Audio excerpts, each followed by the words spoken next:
We're going to turn now to this. A massive ship stuck off the Buffalo shoreline in the Lake Erie ice. Check out this incredible video captured by our 7 News drone of the Manitoulin, the firefighter became trapped in the ice Wednesday morning, but help from the Coast Guard, it did not arrive until this afternoon. It's there right now. That ship creating a draw for many of you. Neighbors today stopping by to see this in person.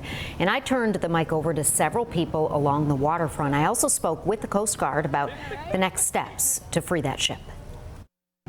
Stuck in the thick ice of Lake Erie off the Buffalo shoreline, you can see the motor vessel Manitoulin. So what's your reaction to this?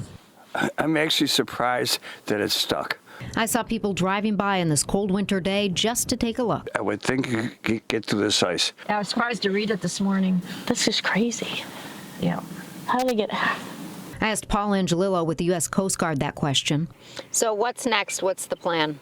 Coast Guard icebreakers are en route, and they are going to break the ice in the vicinity of the Manitoulin, and the Manitoulin can continue on its way. But how did the ship, which hauls wheat, get stuck in the first place? The ice became a little bit too much for the ship to handle, and the ship became caught in a condition we called becalmed, and that is where, even though it is ice-breaking capable itself, it can no longer break the ice that it's within. How thick is that ice out there?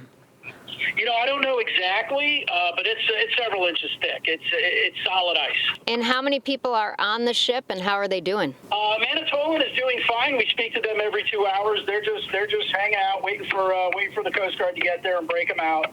I believe there's 20-something persons on board. No injuries, no cause for concern. And while this isn't a common occurrence, Angelillo says with these cold temperatures, it could happen again. We had a real winter this year. We haven't had one in quite a few years. Significant ice development, which we haven't seen on the Great Lakes in several years. So I would not be surprised if there were more situations. And it's just the weather cycle. You know, this year we got hit with a real winter.